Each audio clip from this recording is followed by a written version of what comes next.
Wow, model-modelan. Sabi ko mag-model-modelan eh. Nakapokus naman ang buhay ko sa iyo eh. Naks. Yan, sa magandang umaga mga kamamaw. Dapat ay focus daw sa kanya eh. Sabi ko nakapokus naman ang mundo ko sa kanya. Yan, punta na tayo mga kamamaw. Isang napakagandang balita para sa akin at napakagandang blessing. Sa totoo lang mga kamamaw. Kaya sobrang nagpapasalamat ako sa lahat ng pakiano-ano radyo. Baka makapiright tayo.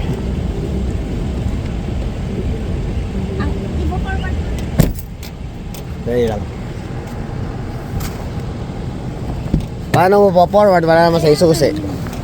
Pasok talaga mga kamamo siya daw magdadrive. Ayun, isang napakagandang balita para sa akin mga kamamo dahil sa sobrang tagal din mga kamamo, honestly nasa 3 years din. 3 years ayaw tayo papasukin eh. Abot din ng 3 years siya daw magdadrive sa sobrang lamig na ito para ma-practice.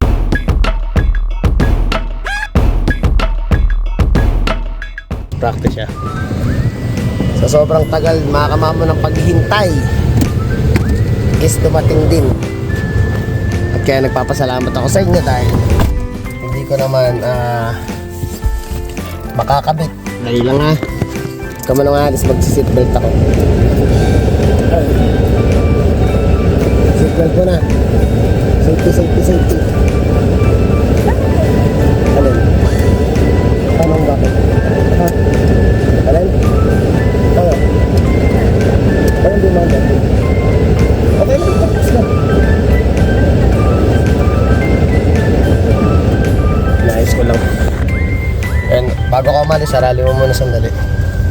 At tayo kausap natin ng ating mga subscriber. Siyempre sa sobrang tagal na paghintay mga kamamaw. Dapat din ng 3 years. Ayun, paulit-ulit tayo kasi masaya lang ako. Kaya nagpapasalamat ako sa lahat ng subscriber natin at saka sa mga sumusuporta ng YouTube channel natin. Mga kamamaw, makukuha na natin ang kauna-una sweldo ni kamamaw sa YouTube channel. Yan, congratulations.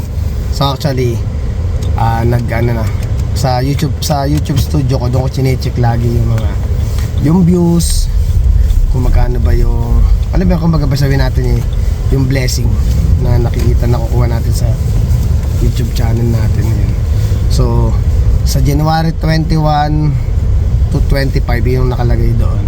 Ito papakita ko yan.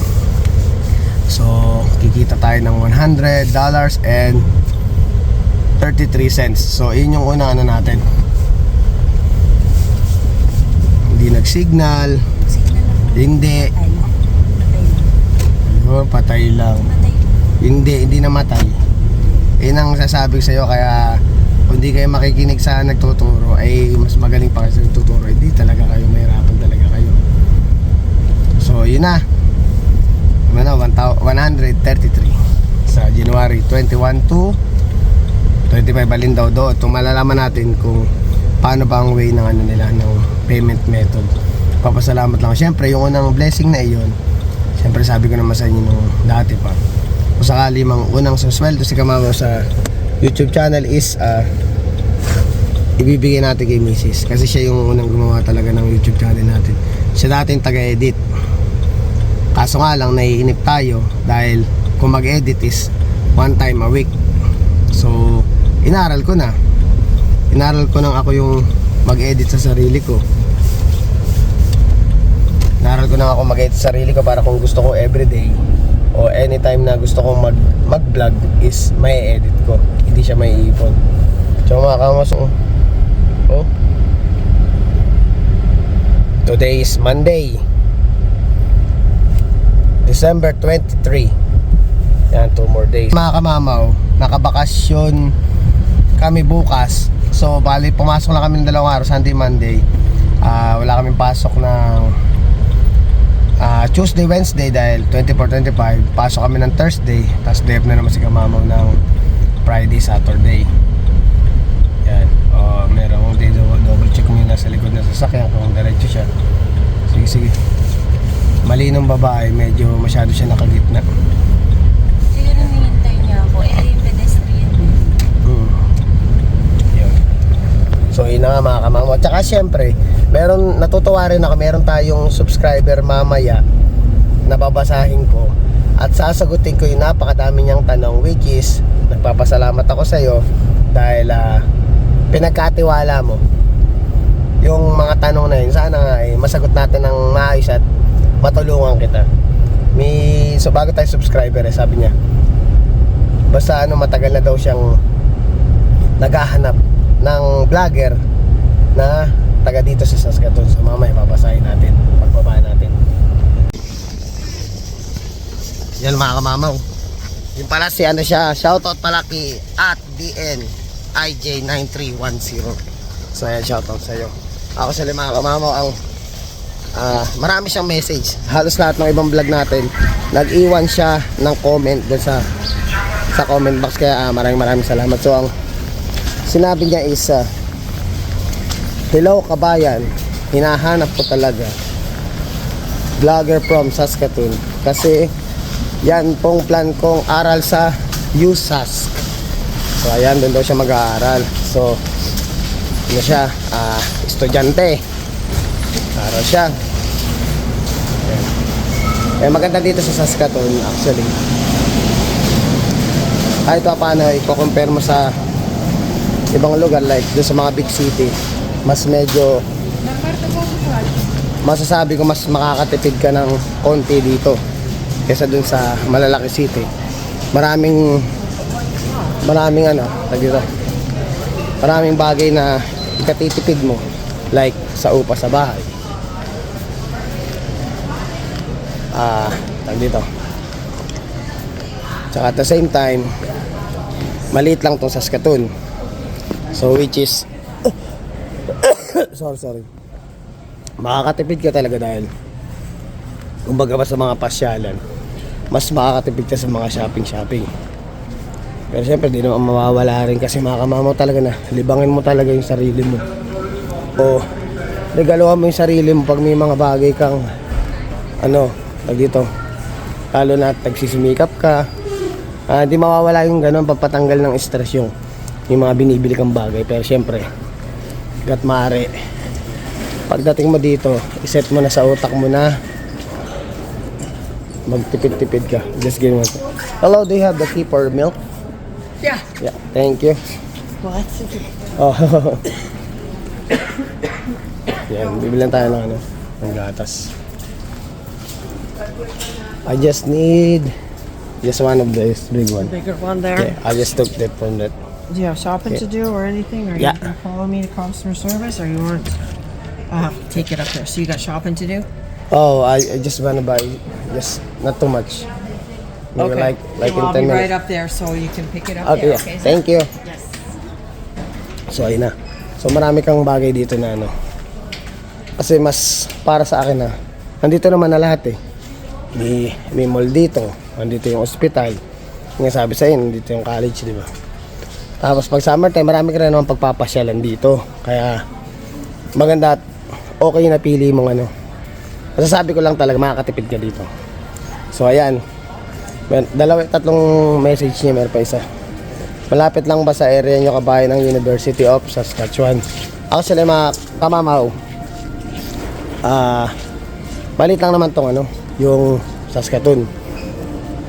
So ako nakatira ako, malapit ako sa mismong downtown. So yung pwesto ko mga kamamaw is nasa gitna ako ng ng Saskatoon. So malapit ako sa 8th Street, malapit ako sa West Side, malapit ako sa East Side. So as in talagang yung pwesto namin parang same, parang yung hello ate, pala yung maganda kong ate, mag-hi ka muna sa vlog natin. Yan, hello. Nahihiya. So ayun nga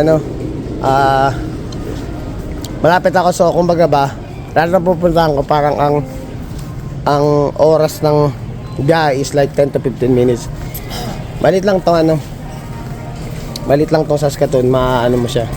Kaya yung sinasabi mong malapit ako sa university, malapit lang talaga. Tsaka kung sakaling dumating ka dito, message mo ako, baka may time tayo na kahit paano ikot-ikot kita. Ayun, regalo ko sa iyo yun.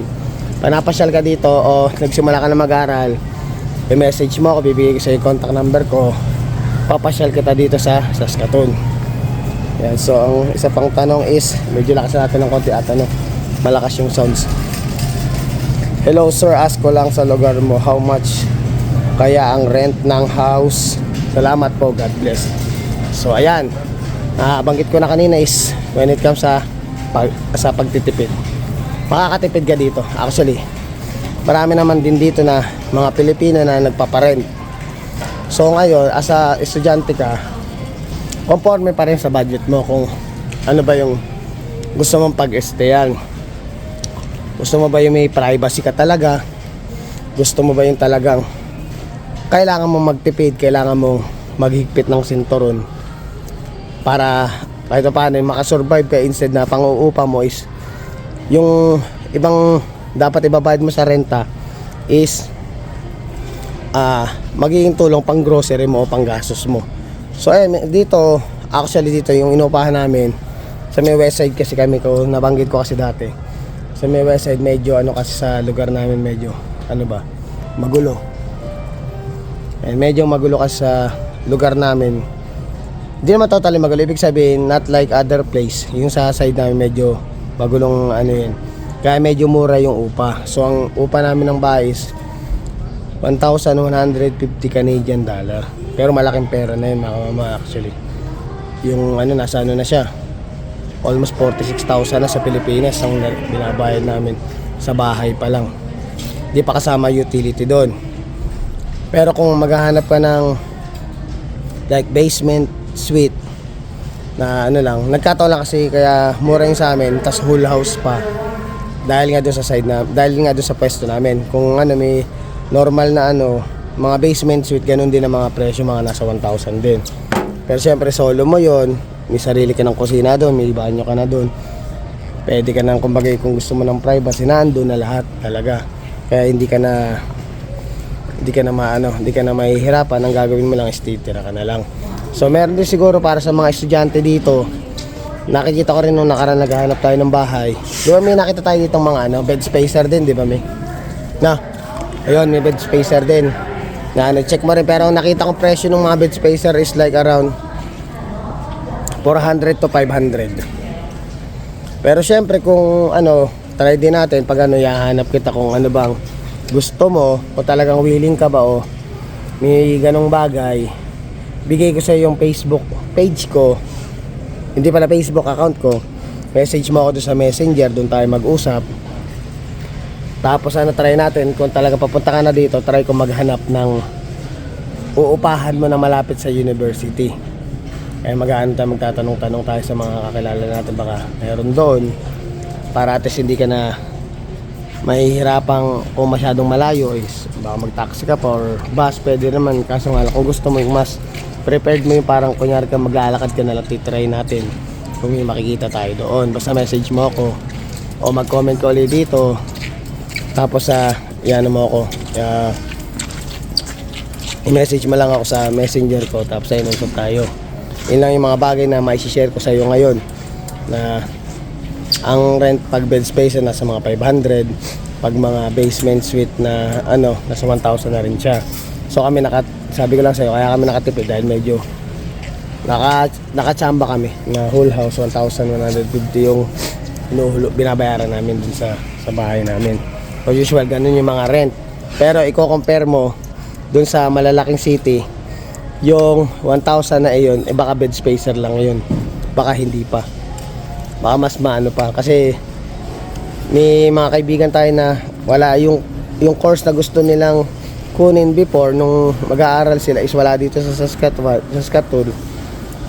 Lumipat pa sila ng big city para makuha nila yung kurso na gusto nila. Kinukwento nila 1,500 bed spacer pa lang sila.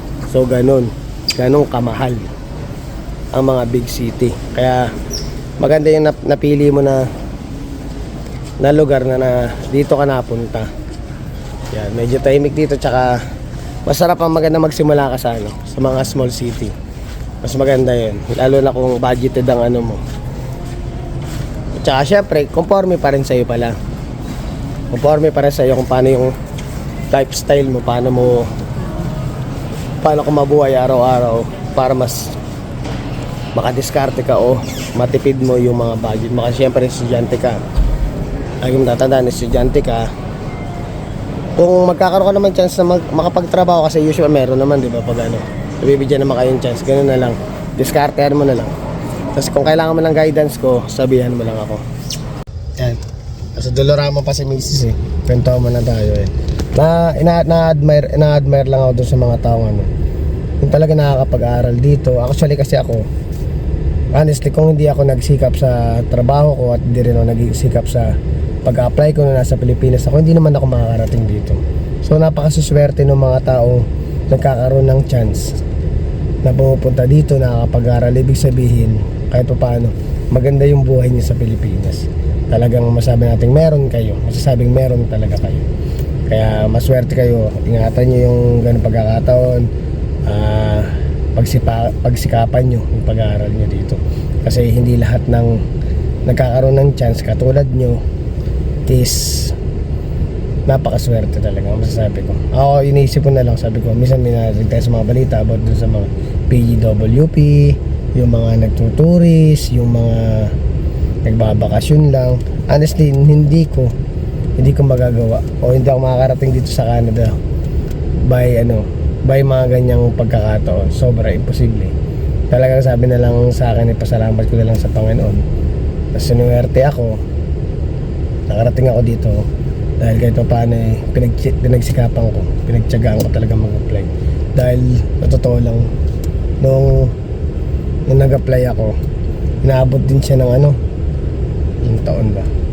5 taon bago ako nakalis. Tagal ng papel ko dun sa Mercan. Napatingin kasi ako kasi nung pagbukas nung yung mga pasaway dito, hindi ko alam kung tinamaan tong salamin ko. Almost kamuntikan ng tamaan eh. Nakita ko kasi dikit eh. Pag sinita mo yan, galit pa sila sa'yo. Matalang sila na may mali. Yan yung mga dapat nyong iwasan pagdating mo dito. Yung sinasabi ko na sa'yo dyan sa subscriber natin. Ayan, mga iwasan mo. Hindi naman lahat ganun ang ugali, pero kadalasan talaga may experience mo yung mga ganyan na para kasing ang kasi talaga nila dito is parang feeling nila, hindi naman feeling nila, lagi nilang sinasabi is sa kanila tong Canada. So kumbaga may para bang minsan pagpapatulan para ka pa nakapag-usap sa lasing. So kaysa naman ma-stress ka, masayang araw mo, iwasan mo na lang. Totoo lang. Yun lang mapapayo natin na yung buti so dumating din yung point na ganyan. Iwasan mo na lang din yung mga ganyan para maiwas ka sa gulo, kasi sayang din naman yung binayad mo sa tuition mo kung papansinin mo yung mga ganyang kumbaga hindi makapagbigay ng sa yan magandang kinabukasan yung pakikipag-away, kaya iwas ka. So ayun, bye na natin. Napatingin lang ako kamunti ka na tamaan yung salamin ko, buti na salo niyo yung pintuan niya. Kaya layo ng pwesto niya kasi layo ng agwat niya, halos kalating tangkal. Posibleng pagkakabukas ko lang na tanggalin yung pinto, pagkakabukas ng pintuan mo. So anyway, iba-iba na, baguhin na natin. So ayun na si Mrs. Ngayon, mga busy na yung mga tao, sobra. Doon sa Superstore, sandamak-mak ang tao kanina. Sobrang dami nag-grocery. Ayun nga, shoutout kay Ate Julian Pesana. So yan, yung mga kapatid ni Ate Joanna, yun yung mga boss natin sa Piggies dati. Sila yung mga bossing natin. So ayun, manlilibre ng Starbucks muna daw tong Last na. mahal na Reyna. Mag-hi ka daw kasi di ka daw kasi nagpapakita sa vlog eh. Ako naka-ay. Oh, nahihiya eh. Mas magandang lalaki ka sa akin eh. Ayoko humarap na. Ayun pala mga kamamaw, nakasar kasi yan. Madalas kong kinukulit yan. Tapos hindi niya kinakaya yung powers ko. Nagagalit sa akin. Kaya minsan pag nagkukulit sabi niya, napaka hard mong magbiro. Eh ako naman, ganun lang namang, kaya sabi ko sa kanya pala, ganun lang naman ang lambing ko. Ganun lang ako maglambing. Pag hindi kita nilambing na ganun, hindi kita love. Diba? So ayan, libre muna tayong Starbucks ni Chang. Sige, see you later.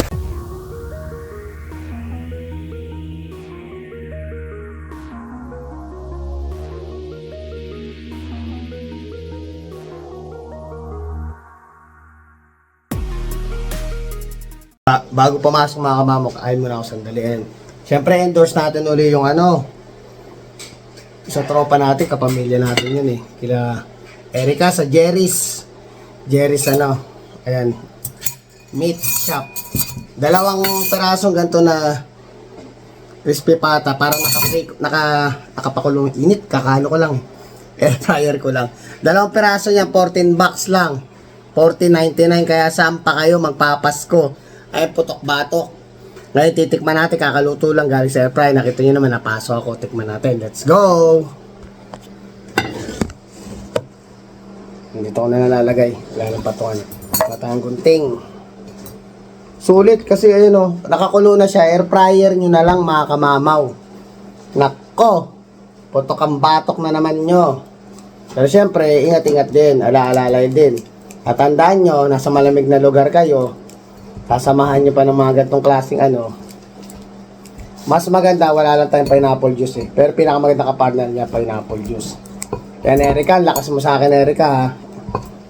Yan, siyempre, kapamilya natin yan, eh, no? Di ka na mahirapan kasi nga, alos luto na siya, eh. Ito, kunin ko lang yung ano, yung ano siya, yung nakakulo na, ano. Wala na pala mga sinalang na ni Maisoli sa air fryer. Pasay 40.99 siya. Ngayon, titikman natin siya, ayan, o. Mukbang. Siyempre, napakasarap ng sausawan natin, oh. Sibuyas. Ano? Usap ang kanin. Tikman natin, ha.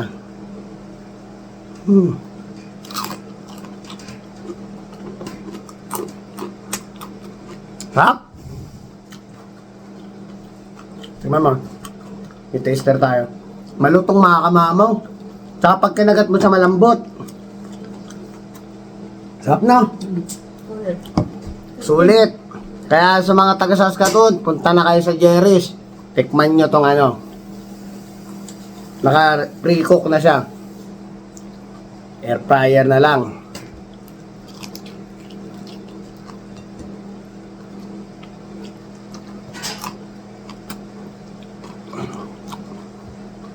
Sarap.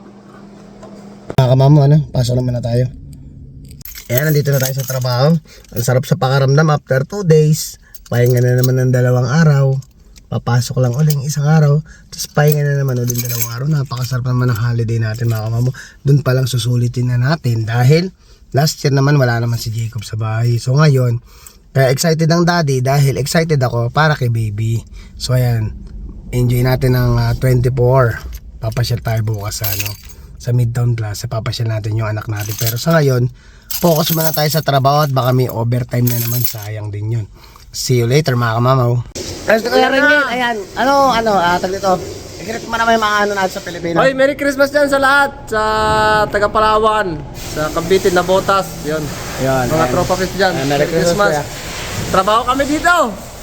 Kamamaw! Merry Merry Christmas! Christmas. Ay, Merry Christmas sa inyo lahat. Kabosing J. Ay, Merry Christmas, kamamaw. Yan, sa mga Pilipinas, mga kamag-anak mo. Yeah. Merry Christmas sa mga kamag-anak ko dyan Taga sa ka pa sa Pinas. sa Angono Rizal.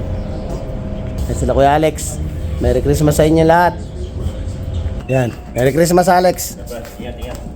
Merry Christmas. Kyle, Merry Christmas. Merry Christmas. Merry Christmas. Yan, Merry Christmas sa lahat. Yung ibang mga kasama ko ay nag-uwian na. So, nag-early out na sila. Yung iba kasi mas maagang pumasok. Dahil akala namin magiging busy. Pero yung iba nakabuo agad ng 8 hours nila kaya nag-uwian na sila. So, ayan, binabati ko yung mga taga Hagunoy, Bulacan. Yan, yung Kapili family, yung Pascual family.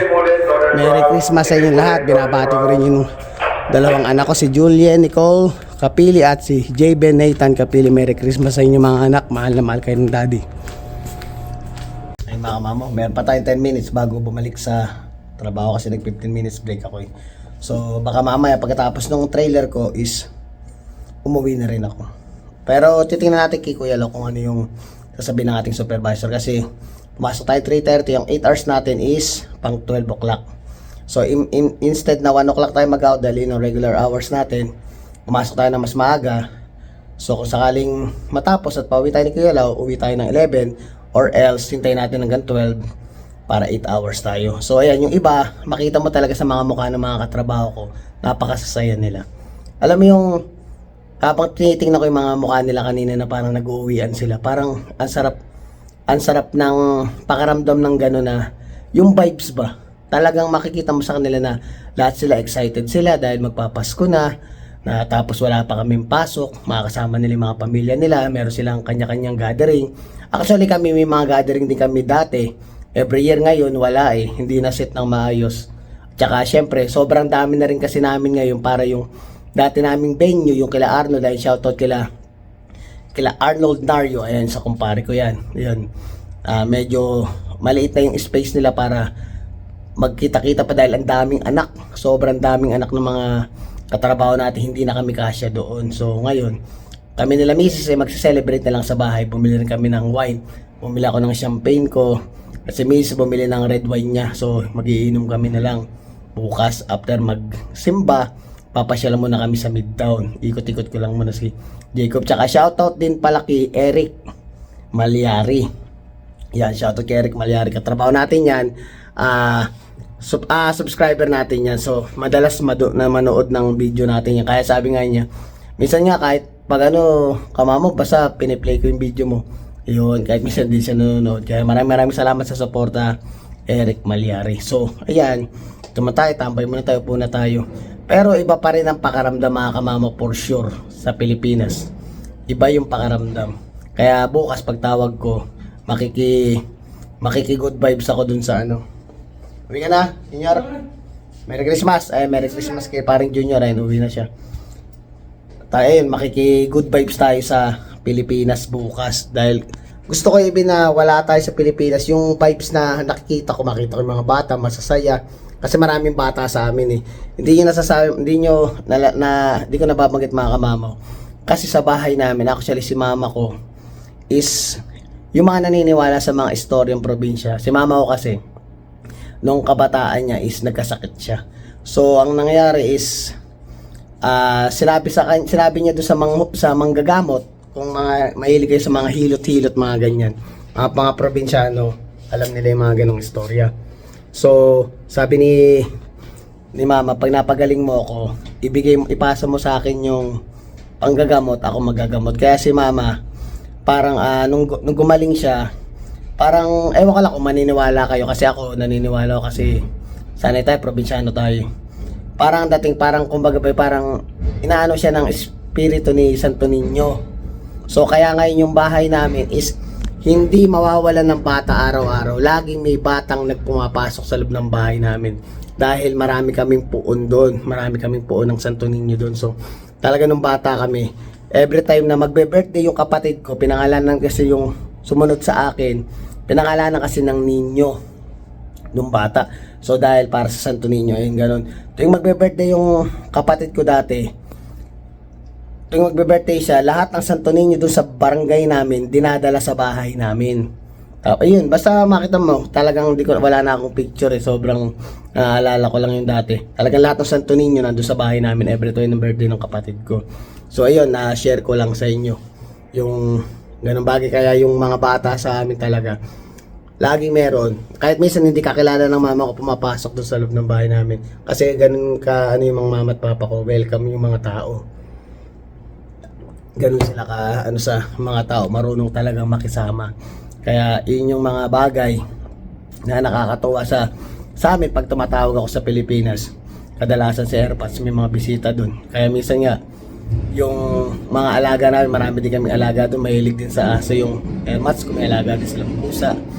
Basta marami may alaga, kumbaga minsan nabubulabog, sabi ba ng papa ko pag may pumapasok, nabubulabog. Kaya sabi ko minsan, silip-silipin mo rin kasi mga bata, malilikot baka mamaya hindi mamalayan, magalit yung mga alaga kung ano pa yung mangyari. Kasi talagang lapitin kami ng mga bata sa bahay namin. So yun yung mga namimiss ko sa Pilipinas. Kaya nga sabi ko nga sa inyo, kung sakaling uuwi ako, ang plano ko is gagawa ako ng isang parang palaro para doon sa mga batang na makita natin yung kaligayahan nila sa loob ng konting oras, makita natin yung mga ngiti sa kanilang mga mata tsaka mga labi.